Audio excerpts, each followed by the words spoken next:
Spent like a week in Hanoi, absolutely loved it. And then I went home and I was like, no, I'm done with the UK. Booked a one-way flight back with no savings. There is just something about this place that you come as a tourist and you're just blown away by it. Before we get started with this episode, I just want to remind you that this episode is brought to you by Explore. They are a leader in small group travel since 1981. That's even older than me. What started with just a few tools and a 4-page brochure has grown into more than 400 authentic journeys worldwide. With Explore, you can experience Vietnam in a small, intimate group guided by locals, making your adventure both hassle-free and filled with those spontaneous moments that make travel absolutely unforgettable. Are you ready to explore more? Then go to exploreworldwide.com and start planning your next adventure today and come and join me here in Vietnam. You won't regret it.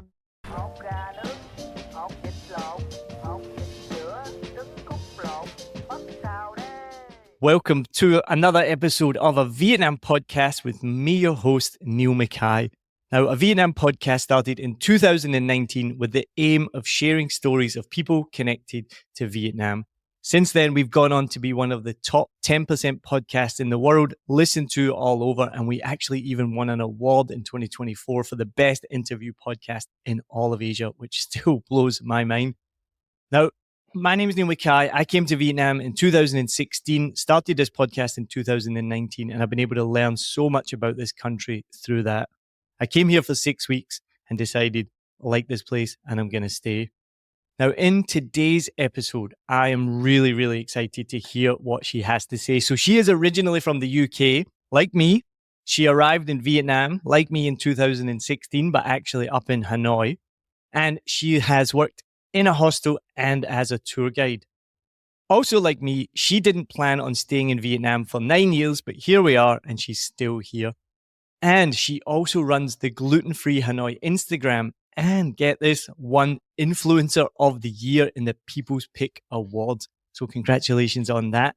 Now, in this episode, I'm so excited because we're going to talk about something that I actually don't really know anything about. We're going to explore Hanoi and how tourism has changed there pre and post-COVID, especially with different age groups and the types of traveler that go to Hanoi, and how Hanoi has changed in general over the years. And like Saigon, has become a lot more modern, and some of those changes have been for good and some of them have been for bad. So I'm really excited to introduce my guest today, Klair Simpson. Thank you for joining me today, Klair. Thank you for having me. I'm really excited and a little bit nervous, but excited. Well, I have a really important question to ask you right away. I've noticed this over the years. I used to do stand-up comedy as well. So in your bio that you sent me, you said you're from the UK.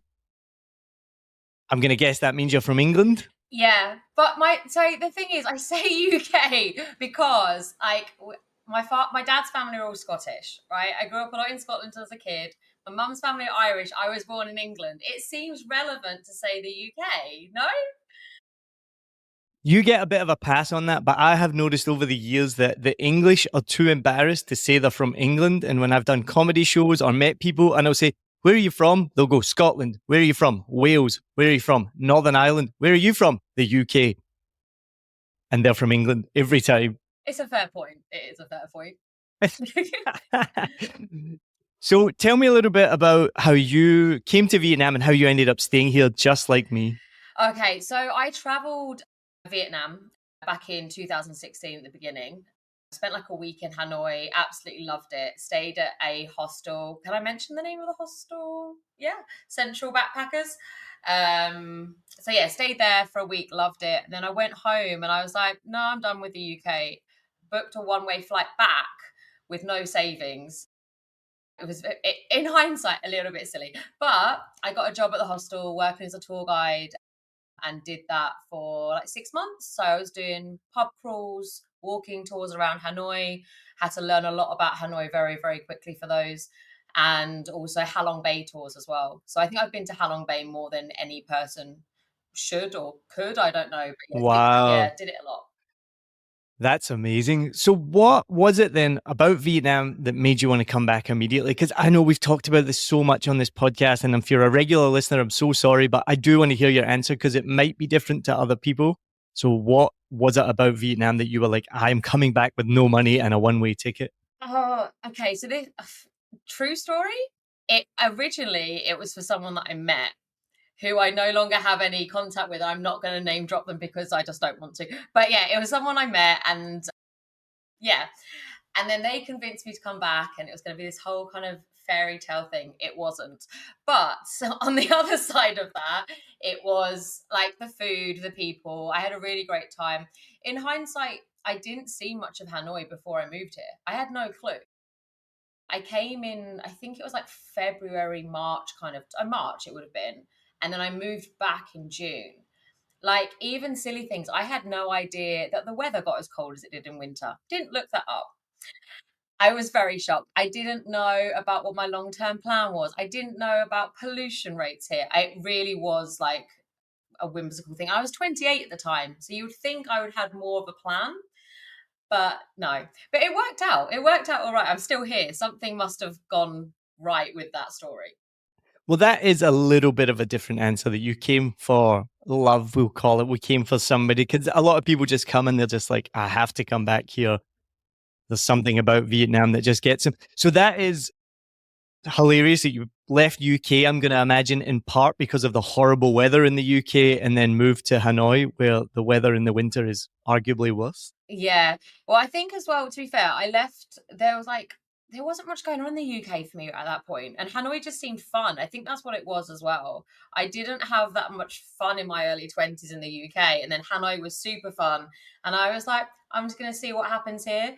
But initially, yeah, I was planning on staying like a year, saving some money, and then maybe going to do the whole New Zealand working holiday thing because I'd done Australia a long time ago as well. But yeah, alas, that did not quite happen. So we were really similar. When I say we, I mean my wife and I. We met in Australia and then we went to New Zealand and did a working holiday visa there. But then that turned into 4 years and we became permanent residents of New Zealand. But then eventually we were like, let's go travel around Southeast Asia. And in my younger years, I'd actually forgotten about this. But when I was like 23, I kind of had it as not as a solid goal, but a distant plan to come to Southeast Asia and learn how to teach English and do all that kind of backpackery stuff. It never really happened and that was fine. And then we came much later in life, never expected to be here for this long. And there is just something about this place that you come as a tourist and you're just blown away by it. So what have you seen then as a tour guide? What have you seen at Halong Bay? Has your perceptions changed? Are you sick of it now or you just still get excited by it? With Halong Bay, so I haven't been there in a long time, to be fair, but I remember when my mum first visited, actually, after I'd moved here. So it was probably about a year after I was here and I'd stopped being a tour guide. She wanted to do all the touristy things. And we went to Halong Bay and I was kind of over it at that point because I had been a lot. And it sounds terrible because it's like one of the wonders of the world and everyone comes here for it. But when you spend I was doing like a week on, week off, week on in Halong, week in Hanoi, and doing that for 6 months. When you're doing it that long, it just becomes part of the normalcy. Yeah, normalcy. So yeah, when my mum came, it was quite nice because I saw the look on her face when she saw it, and I was like, oh yeah, okay, this is pretty special. And now that I'm a mum as well, we've talked about like taking my son there. So that's going to be quite nice, I think, when he's a little bit older, obviously. But yeah, I still love it. I love Hanoi as well. Hanoi, I love intently, but like, yeah, not Halong Bay. I think I just got a bit over it. It's so funny how what you described is 100%. I love it when people come to visit us in Saigon because you start to be a tourist again. I just take for granted it's just Saigon. I take for granted the traffic and how crazy it is. I take for granted the food. And we just had somebody visit last week, which the episode will already be out by the time this comes out. So you can go back and check it out. And I took Nick around Saigon on my bike and we went to Saigon's most dangerous district. And I have air quotes with that because it used to be Saigon's most dangerous district. It's not so much anymore, but it's definitely very different to District 1. But just taking him around was so fun and just being in the traffic and he was blown away by it. And to me, I just do this route every day and don't blink an eye. And we got some food and we got some Nuc Mia, and it's just seeing it through a tourist's eyes is always amazing. So I can imagine when your mum came, you were it was like reignited that, like, oh, this is incredible. Yeah, absolutely. And also at the moment, so my husband's friend is currently here as well, and it's his first time. So when we went to see him for he arrived a few weeks ago. He's been cycling up the north kind of region. He's coming back today. But seeing it through his eyes as well. Every time someone comes who's never been, I think that actually really helps you appreciate how much of an amazing place this is to be and how crazy it can be, but in the most amazing way. So I've only been to Halong Bay once, as most people in their life probably only go once. It is funny you say that. We all get jaded or tired. I can't think of the exact word. If something we do repeatedly, right, even if it's as stunning as Halong Bay, eventually it's going to wear off. And it's a shame, right? It's just a normal human thing. You're not like every time like, wow, this is amazing. I sometimes think when you do these types of tours, and whether it's a local tour guide or a foreign tour guide, and you're like, this must be amazing. This is your job every day. And they're like, yeah. Like, I can see why you're not that excited. I think the only thing I would love to go back and what kind of gave me some nostalgia recently was with Typhoon Yagi. And obviously that area was devastated in terms of like all the boats and the hotels and everything like that around that area. So seeing all of that made me want to go back. And it also did kind of touch my heart quite a lot because not just, I mean, in general, obviously it was a horrible thing to see, but having been there so much in the past and seeing how much that area relies on tourism and stuff as well, I think that's the most recent time when I thought, okay, I do miss it, or I'd love to go back there. Now, there may be people listening, there probably is, who've never been to Halong Bay. Probably most people listening have never been to Halong Bay and don't really know what it is. And as I mentioned, I've only been there once and it was 9 years ago. So explain to me, what do you see when you're there? Because I know what it looks like and I've been there, but can you give a bit more detail on how you get there? You mentioned getting on a boat. What does that boat look like? And what do you do when you're there? Okay, so I meat, if I give you an example of like the tour I used to do, so we would get the bus from Hanoi up to Haiphong, yeah, and then you go across to Cat Ba Island, which is the main kind of big island. The tours that I used to do were then off on another island, so you get on another boat on there. But a lot of them now are just kind of boat tours. So you get yourself to Cat Ba Island mainly or to Haiphong, and then you get onto a boat, and then the boat goes out into the bay. And most tours now you'll stay on a boat for either like 2 days, 1 night, or 3 days, 2 nights. You'll see like a lot of the big casks. There's like kayaking and things like that. You also see a lot of fishing villages. I think that's what the right word would be. So like lots of people live on these kind of floating houses and they do their business there, like they fish for their business and they also live on these as well. And I think I did the 2-night, 3-day tour, but I always have it in the back of my head. My wife's going to listen to this and then correct me. And she's be like, it was 1 night, 2 days. So I can't actually remember, but I think it was the 2 nights, 3 days tour that we did. I would say that's more of a recommendation, right? Because you can get further out when you're on the boat for longer and it's much quieter and you can see more, right? Yeah, absolutely. And I think also the good thing about that is if you do get like a bad day of weather, then you generally won't get 2 days in a row that are that bad. But if you get one day that's a bit maybe overcast, then at least you've got the next day as well to kind of see things. But I would say, 3 days, 2 nights is always what I would recommend to people to do. If you've got the time, of course. That's a good tip.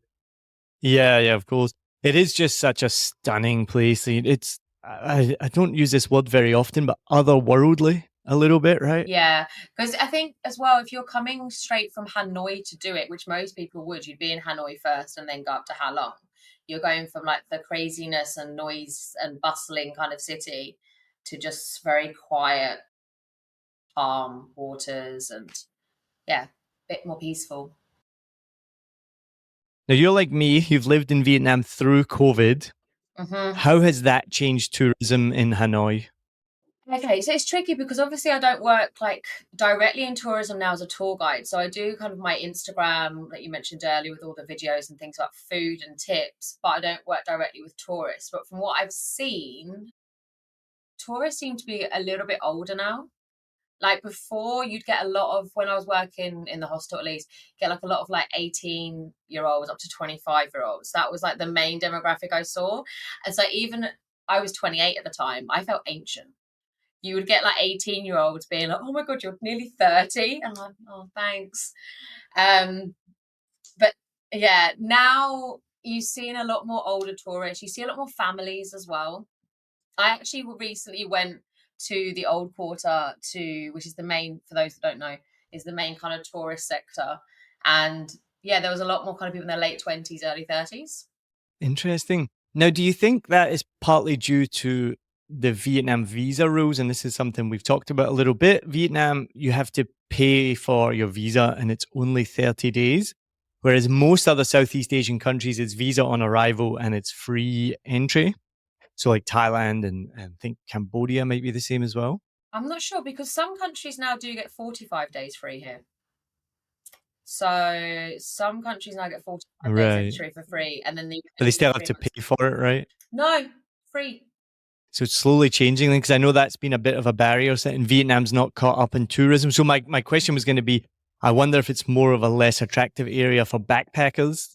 And that's why the 18 to 25 demographic you've noticed aren't coming as much because when you're backpacking and every penny's a prisoner, if you have to pay for a visa, and I know that it can be, I don't know which countries are on that list actually. Now you mentioned it, I think I do know what you're talking about.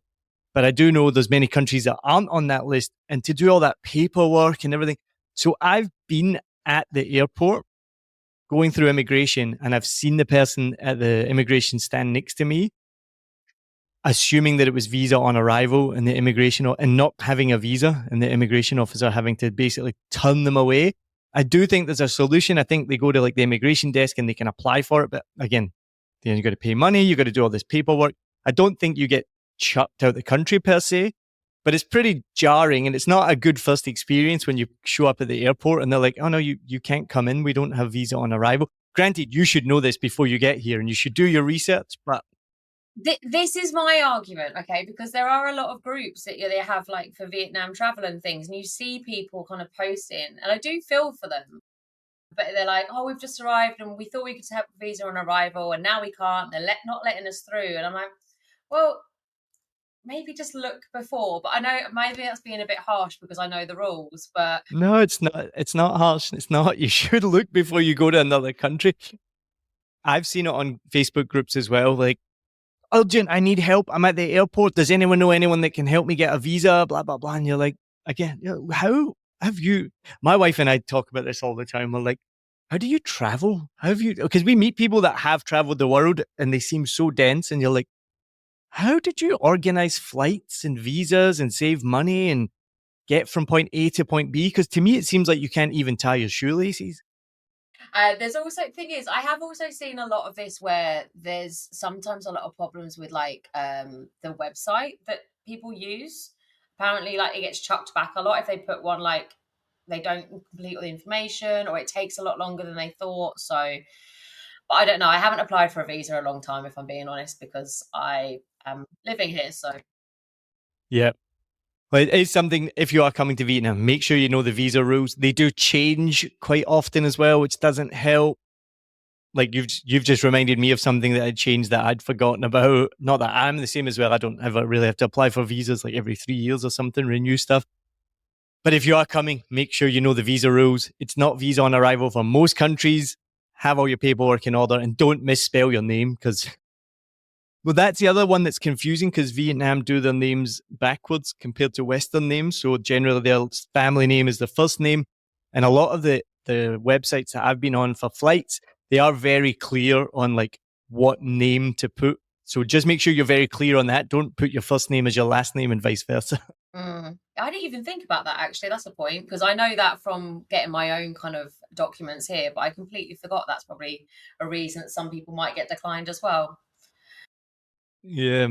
So how else has Hanoi changed over the years since you got there and pre and post COVID? Right. So the main one I can think of right now. So I live in like an expat district. Well, I say expat district. There are obviously like locals here as well. It's called Teho or Teho. Westlake. Yeah. Yeah. How did you guess? It's the only district I know in Hanoi is Teho and the Old Quarter. That's like it. Yeah, I would say they both changed though. So great. Let me go back. So I used to live in the old quarter when I worked at the hostel when I was doing the tour guide thing. And at the time when I lived there, then like back in 2016, It was very obviously geared towards tourists. What was interesting over COVID times, because people weren't coming in, it was almost like it got reclaimed by the locals, which was amazing. So there was a few times we would go down there, and because we were still here and also the borders closed, so we couldn't leave. So we kind of made the most of it by going to do tourist days and things in the old quarter, like going to Train Street and getting coffee and things like that, going to Bia Hoi's. And there was so many more little local food stands and more like little markets and things. It was almost like everything got reclaimed, and it was quite nice, to be honest with you. Not that I'm going against tourism, because obviously that's why I'm here in the first place for many reasons. But yeah, but Teho itself, it's everything is just building up. One of the reasons I fell in love with Hanoi, see, I'm the same as you. I haven't really been to Saigon. I've been twice. So I don't know what it's like down there that much. In Hanoi, one of the reasons I loved it was because it was so traditional, and there were a lot of kind of older buildings and a lot of like trees and things like that, and that had been there for years and years.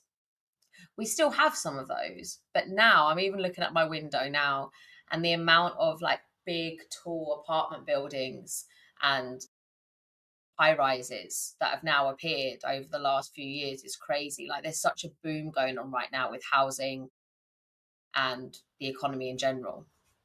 It changes so quickly, right? Would you say then the change in Hanoi is for good or for bad? Okay, so I think it's both. I don't think there's ever a clear. You can't ever say, oh, it's everything's terrible or everything's amazing. In terms of like living here, because of the boom, like pricing is going up, like apartment prices. I remember back in the day, we had a 2-bedroom house and we paid 12 million dong. What's that in dollars? I'm trying to do like a currency that everyone. $500. Okay, now we're paying 17 million for a 2-bed apartment. Granted, the apartment we live in is beautiful. Oh, we've actually just moved. We moved in here about a week ago, but like, it's obviously everything's going up, which I understand. But then obviously salaries aren't going up. It's good though in the terms of there's more restaurants, there's more bars, especially for me because I do like the food blogging thing. So that's amazing. And because there's more people coming over, there's more understanding of what people want, what people need in terms of restaurants, bars, entertainment, things like that. I think it's bad. The bad part for me, I was walking the other day actually, and there's these two famous dragons. It's like a sculpture. If you've been here, maybe you saw it around Westlake. Yeah, would have done, yeah. Okay, so someone posted a picture actually the other day, and it was like 5 years ago. You looked through the dragons, and there was like a little bit of a skyline in terms of big buildings, but mostly it was kind of smaller buildings. Now there's this giant, big, like black high rise in the middle of it that these apartments have been getting built for ages. There's loads of other things going off. At night time, you see lots of lights being projected. I don't even know where they're coming from, and lots of lights on these big apartment buildings, and you're just like, okay, this is. So you just kind of accept it. I don't think it's good or bad overall. I think there's definitely pros and cons. And I think it's that thing that every city in the world has gone through that. We just didn't see it. Like London didn't used to look like that. And I'm sure the people who used to live in London were like, oh, there's all these big buildings coming. London's changing. It's not as good as it used to be. And then now it's like, it's still getting stuff built everywhere. We're just living through it and seeing it. By now, I hope you're dreaming of an unforgettable adventure through Vietnam. Join Explore's Inside Vietnam tour, where you can journey through 2,000 miles from Hanoi to the Mekong Delta. Walk through Hanoi's bustling old quarter, cruise the stunning Halong Bay, and visit the ancient town of Hoi An, and navigate the palm-lined canals of the Mekong Delta. With a dedicated tour leader and an itinerary that captures Vietnam's unique landscapes and local culture, this 14-day trip is designed for those who want a deep, authentic experience. Check out the link in our show notes to learn more about how to book your spot now. All right, let's get back to the show. So tell me what to do in Hanoi as a tourist. Okay, so first you'd need to go what you're into, I would say, because the thing is there's so many different sectors, like food and drink, or you want to do like the classic things. What would be your niche? All right, tell me, I got 2 days in Hanoi. What would you say I should do when I'm there? Okay, Visit Train Street, definitely. Have you actually have Is you it been? open? It is. It opened again like a year ago. It never really closed. Let's be honest. It never really No. closed. So those that don't know, Train Street it's what it says on the tin. Basically, it's a street where the train goes through, but on the side of the train tracks, there's loads of like cafes and bars and things. And okay, yeah, it did close for a little bit for safety reasons, but people still were going there. So I think they've regulated it a bit more now. So you can go in with like a security guard or with a cafe owner or something, or with a tour guide. Can we add that the reason it closed was because of stupid tourists who are trying to be influencers or Instagrammers?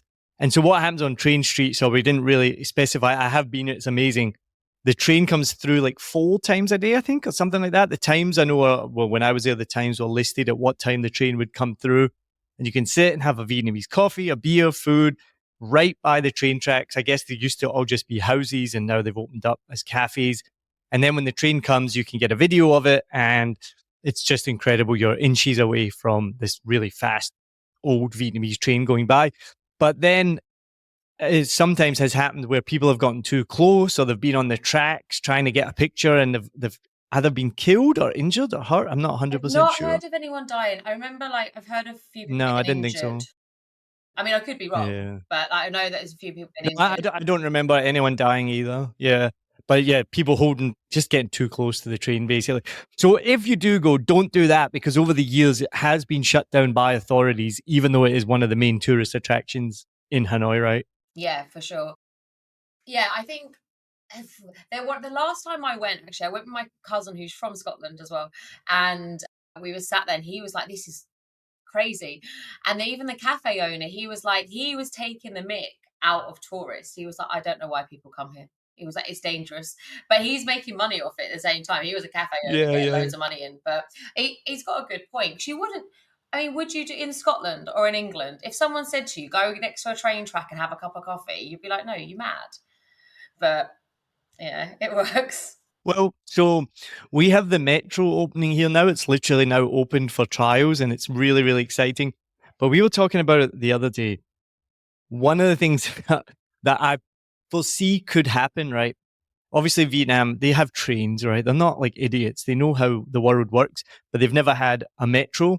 And my worry is that maybe somebody would realize they're on the wrong platform and just think, oh, just jump across the tracks to get to the other side. Because things like Train Street or wherever, like that's not like I've been to train stations all over Southeast Asia. That's not crazy to go like, oh, I want to get there. I'll just walk across the tracks. Because it's not like the West. It's not like the UK where that would be, you'd probably be fined and jailed if you did something like that. And some of these stations that they've built here in Saigon, I mean, if you wanted to get to the other side, you're going to have to go all the way down, cross a highway on an overpass or underpass, then climb back. Like, it's not going to be that quick and easy. So I was saying to Adrian, I'll be worried in the beginning when people don't exactly know the rules that they might just cross the tracks and potentially be hit. I didn't even think of that, but yeah, I can understand where you're coming from. I actually saw it open. I think I saw Vietnam News or one of the news outlets. It came up saying it opened this week, so that's kind of exciting. It's finally here. It's exciting. We were supposed to get one, but it never happened. I think it's happening. But it hasn't happened yet. One day. So we go to Train Street in the morning. We have a coffee. We watch the train go by. Okay, I think one of the main things you need to do as well is do a street food tour. Hanoi, in my opinion, has got some of the best food in Vietnam. But I don't want to get into a debate about this because the food, for those that haven't been to Vietnam, the food changes region by region. So we've got like northern food, central, southern, and then all little bit of pockets in between. But I would always recommend someone to do a street food tour, like a half day tour maybe, and just try all the local dishes and do it more traditionally. Because obviously there's higher end Vietnamese restaurants you can go to and try it. But I think the best food you'll always find is on the street, no matter where you are in Vietnam. And I've made this statement before and it was controversial, but I stick by it. The dirtier the place, the better the food. Yeah, and the more locals that are, the better. Like, that's the thing. You go, that's how I've always trusted, because I get a lot of people back home being like, are you not afraid about like food poisoning? Now, I will say I've been here a long time, so I think my stomach's probably changed over time. But I think when I first got here, even because I'd done a bit of traveling in Southeast Asia already, my general thoughts before going in a place would be, if it's full of local people, it's going to be good food and it's generally going to be safe to eat. And that's how I would judge it. Yeah, 100%. All right, so we go on a food tour. Then what next? And what dishes would you recommend? Because I do know the food in Hanoi is different and it is meant to be amazing. Bun cha, bun cha. That's my favorite. Bang Kwan. Don't know that one. You don't know Bang Kwan? Oh, I thought that was right. So it's like really thin, like a batter made out of rice flour. And then this, if you look up a video of it on YouTube, the way the women make it is amazing. And I say women because generally it's mostly women doing it. They're really thin and then they fold them over, kind of like a really thin pancake, but it's not a pancake. So anyway, then you have woody mushroom, pork, and there's other toppings you can get as well, like different types of like Chinese sausage and things. And then you dip it in like a fish sauce. Is it like banseo? It's not crispy at all like Bangsio. Oh, okay. You have to Right. find a Oh, picture, I don't put know it that one in, then. put a picture in Yeah, there so yeah. you can see what it is. I do That love sounds good. Bangsio. And then what else? Okay, so I'm not a fan of this, but I think everyone should try it. Bundo Mam Tom. Have you ever had Mam Tom? I have, and I want you to explain what it is, but I had it without the mam tom. Okay, so you had the Bundo, and then stop with the Yeah, fish everything sauce. else but the mam tom. Okay. Yeah. So Mam Tom is it's like a dipping sauce. So it's like a grey purple colour. It's very smelly. It's made from I don't know. The more I explain it, it's going to sound terrible, but people do enjoy it. Because it is terrible. It's not okay. So it's my husband's favorite Vietnamese food, and it's the one thing as It's well. like durian. It's divisive. Mm-hmm. It's one thing that I won't allow. That sounds terrible. That I don't want in our house. He has to eat it outside of the house. But it's made from fermented shrimps. I think that's right, fermented Yeah. shrimps, and it's like ground up. Was it fermented tofu? I can't remember. No, it's not fermented tofu. It's just the fermented shrimp in the sauce. But then you dip Sounds tofu in it. even worse. Yeah. You dip tofu in Yeah, it, right. you dip That's it. noodles and things like that in it. Some people love it. Some people hate it. I can't even stomach it. I smelled the sauce and I was like, no. But the rest of the stuff is like tofu, fresh veggies, and noodles, and you can dip it in fish sauce. So you can have bun dao mam tom without the mam tom, and it's still delicious. Yeah, you can. It's just not. Yeah, and then also, part of a food tour you could do as well, like the egg coffee as well, or the big one now up here is salted coffee, Cafe Moi. Yeah, that's big here as well. Yeah. It's delicious. It's so sweet. It's not salty. It's more sweet than salty, I think. I think it's like salted caramel. It's a bit like salted caramel kind Yeah. of flavour. But yeah, I would say definitely go and get like egg coffee as well. If you can do that part of a food tour, or you can do that yourself. There's a famous place in Hanoi called Cafe Zhang. And that's, I think, known as like one of the places that started egg coffee. So we used to take people there on these walking tour that I used to do. So that's definitely a good recommendation. That's by Huan Kiem Lake, right? That one? Yeah, there's actually a few now though, one? and it's a bit debatable which one was the original one. There's one right by Huang Kiem Lake, and there's one a little bit further out. I think there's a few more as well, but we used to take people to not the one right by the lake, a little bit further back. Go to a Bia Hoi. Bia Hoi culture is amazing.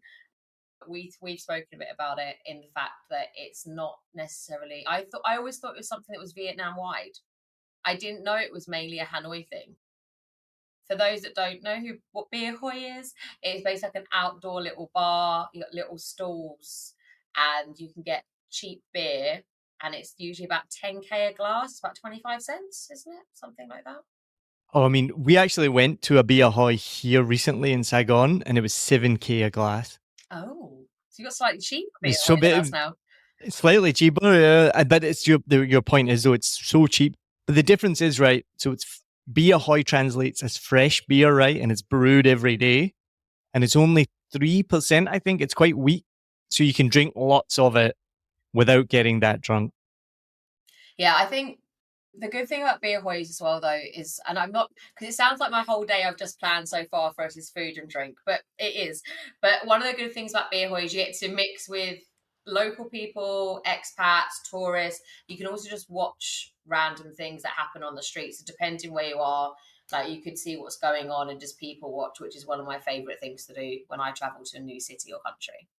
One of my favorite memories of Vietnam and of Hanoi was when we first came in 2015 and we went to a Bia Hoi in Hanoi. And it was just such a, I was going to say culture shock. I mean, I get not so shocking, but just such a cultural experience. And this place was, in terms of hygiene and cleanliness, this place was a -10. It was absolutely disgusting. The toilet had about an inch of water in it. Nobody wanted to use the bathroom. The whole place was disgusting.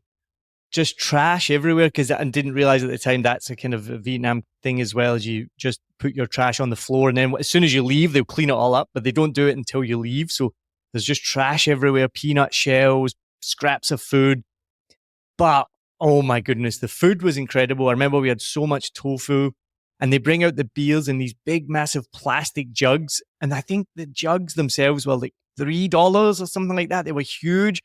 And there was 4 or 5 of us, and we're just sitting there pouring beer nonstop, eating. We were there for a couple of hours. But because it's not high strength, because it's quite low strength, you have like a nice buzz, but then you walk away and the buzz wears off pretty quickly and you can go about your day. You're not like staggering out of the place. And it was just one of the best experiences that I had in Vietnam. And so, yeah, Bia Hoi culture, to live in Hanoi and just have that on your doorstep would be pretty incredible. Bia Hoi has moved down here now, but it's not the same as Hanoi, obviously. See, it's funny because I recommend Bia Hois. I can't drink beer because I'm gluten intolerant. But the thing about Bia Hois is they've always had vodka Hanoi. And that's what I've always drank when I've gone there. So generally, and I was actually down there recently because a friend of mine was here, and I've got a bunch of friends that still go to our local Bia Hoi, but it's not near where we live. It's just we went there all the time. And there you get a big bottle of vodka Hanoi and like loads of cans of mixers, and everyone's just sharing it about. But now they have like ciders and stuff there. It's weird. In the Bia Hois, there are ciders and other drinks that you can have. So Getting fancy. But vodka Hanoi is also not very strong either as a vodka. Most vodkas, I think, are like 43% or something like that. I think vodka Hanoi is like 20, 30%. I know it's not very strong. it's around 30%. But yeah, that's the other problem though, because you drink it, you just kind of pour. You're not in a bar where they serve you it. You're just like at a table. And Yeah. I've got a friend, I'm gonna call him out. His name's Chris. And he will literally, we call it Chris pour, and it's a Bia Hoi glass, and he'll put like half of it of vodka. He's like, Claire, have a Chris pour, have a bit more. And I'm like, no, I need to leave. I love it. Yeah, it is dangerous. I want to meet Chris. Yeah, come up. I want to meet Chris when I come to Hanoi. Yeah, definitely. So right, this sounds like my kind of day. I mean, food, beverage, alcohol, train station, food, Bia Hoi. What we're going to do on day 2, just quickly, culturally stuff. So not all people are like me and you that just want to go out and get drunk and eat food. But if you want to do some cultural stuff. If you're looking for a bit more culture, okay, so I was going to give you, so there's a few things. You could drive out to Bat Chang Ceramic Village. Bat Chang is, they make like all the pottery and things there. So you can actually make things yourself. You can have a wander around the museum to look at the history of ceramics in that area. And there's also like a shop. You can buy a lot of things that are all handmade, hand painted. And a lot of them will be unique items as well. There's also a lot of things that are mass produced, but you can buy things that are cheap. So if you want some good souvenirs to take home, that's a good one. There's also a bunch of museums. There's the prison, Halong prison. I was probably saying that wrong. Halong prison. The women's museum. I only know it as the Hanoi Hilton. Yeah, I've heard it called that as well. But yeah, okay, for Hanoi Hilton / Halong, or the prison, and then you've got the Ethnology Museum and the Women's Museum. Those are my top 3 with the museums. There are a lot more depending what your interests are, but I would say those would be my top 3 ones to go to. And the Hanoi Hilton is famous because that's where John McCain was held, wasn't it? Which most people will know, the American senator. Yeah, I think wasn't it a bit. I think someone paid tribute to him recently when they came over. Maybe it was Joe Biden when he came here. A lot of presidents have been here, a lot of world leaders. All the roads get closed down. That's why people are here. Like when Obama was here, it was crazy. When Trump was here, it went crazy. Well, I did want to add, sorry, I remembered one thing, which when we were talking about food and where to go, we didn't mention Bun Cha Obama. Oh, do we have to? Yeah, so, I think we have to. Okay, so in fairness, I haven't been there, right? But I've heard from a lot of people that have been there that it's not their favorite bun cha. I'm going to put it that way. It's not their favorite. I think one of the reasons it was picked was because obviously logistically they have to have somewhere where they can have all the security and kind of people watching out for the president. Don't be wrong, I haven't heard it's bad. I've heard that it's not the best one, and it's now obviously living off him being there. I think they've got the table that him and Bourdain ate on. They've got it in glass now. Yep, for sure. I had just the guy that I just met that was on the podcast recently, Nick, was up there because he's touring Vietnam, and I can confirm it is glassed off, and it is a living monument to Bourdain and Obama having bun cha there. What I think though is the funniest thing is the last time I was in Hanoi, there are now so many places that call themselves Bun Cha Obama, and he never went there. Yeah, I was about to say, actually, there's a few places that I've walked past and kind of there's a picture. They've obviously got it from something else. It's like a picture of Obama with his thumb up like this. And then it's just on the side of the side. But that's the thing here, as you know, like living here, you see so many businesses that will use pictures of celebrities or famous people to kind of get people in. There's a barber shop kind of near here, and I think there's a picture of Messi on the outside. And the same with, there was a restaurant, I think it's still about, maybe it's changed its name. It's got a picture of Mo Salah, like the footballer. They just use all these pictures. I'm like, there's no way that's an official image that has been endorsed by Mo Salah. But that might be a Hanoi thing, because I actually haven't seen that in Saigon so much. Oh, okay. Maybe it's just us up here trying to rip things off. I don't know. So what else would we do to round off our second day? Final tips in Hanoi. So we've done the cultural stuff. We've had food. We've had beers. We've had Bun Cha Obama. We've seen the shrine to Bourdain and Obama. What else? I would say try and go to a different area that's not just the old quarter and not just museums. And I'm not going to say go Tay Ho, because it's just because where I live. There's a place, and I think you might know, if you do comedy, you'd probably know Truk Bak. There's a famous comedy bar there called Standing Bar.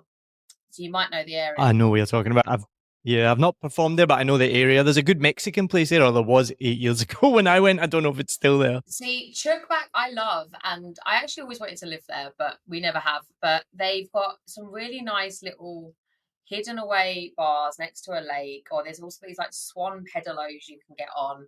It's just a quieter area that's still not quite as built up as Tay Ho, but it's not as busy or touristy as the old quarter. And it's in between as well. Because most people, let's face it, when they come here to travel, they're going to get a hotel or an Airbnb in either the old quarter or Tay Ho. And so as much as I'd love to talk about other districts, people aren't generally staying there. So if you're having your final night, I would say go to Truk Bak. There's an amazing cocktail bar, if I can mention the name of it, called Lang Tang. Lang Tang's been around for years, and it's this teeny tiny little hole in the wall cocktail place, and they do amazing cocktails. Their menu is like handwritten, and it's just a cute little place, and the staff are lovely. But you can watch the world go by. It's kind of near the lake as well. I would say to end it there and get some street food. One of the main street foods in that area is pho quan, which is like the pho noodles but rolled up to make like spring rolls almost, and they have beef and greens and things in them. I think that's a nice end to the night. Otherwise, look up some rooftop cocktail places as well if you want to go higher up. High end. No, I remember now Truk Bak. I remember that we went there, and yeah, it is an awesome place, and there's a few bars around there and things like that. So thank you so much for this, Klair. I'm so excited to hear all of this. It's made me really excited to come back to Hanoi. I will come up one day, and we'll definitely meet up, and we'll have some Bun Cha Obama. We'll have some Bun Dao Mam Tom, and we will definitely 100% be having some Bia Hanoi and vodka Hanoi. Yay! I can't wait. When you come up, please let me know. And bring Paul with you as well. He needs to come back up. Bring Paul Villanova back up. I will do, for sure. Thank you so much for this, Klair. This has been amazing. Thank you for tuning in. Really appreciate it that you actually listen, watch this podcast. It means the world to me. I think I would have given this up years ago, but the fact that people still watch it and enjoy it, it's absolutely incredible. So don't forget, follow us on Facebook, obviously, Instagram. Go on patreon.com/a Vietnam podcast, and you can become a Bop Sao Dare and join our community, which means you will get episodes before anyone else. And we're going to start doing more events in the new year as well. And If you can, please rate, review, subscribe, follow, turn on notifications, do all that amazing stuff. And the best thing that you can do is share this podcast with someone else who loves Vietnam and wants to know more about the people and the culture here as well. So thank you so much for this, Klair. This has been amazing. It's been an absolute pleasure. So nice to meet you. And thank you for making me go from nervous to just talking your ear off, which is, I'm known to do it. But thank you for keeping me on your show.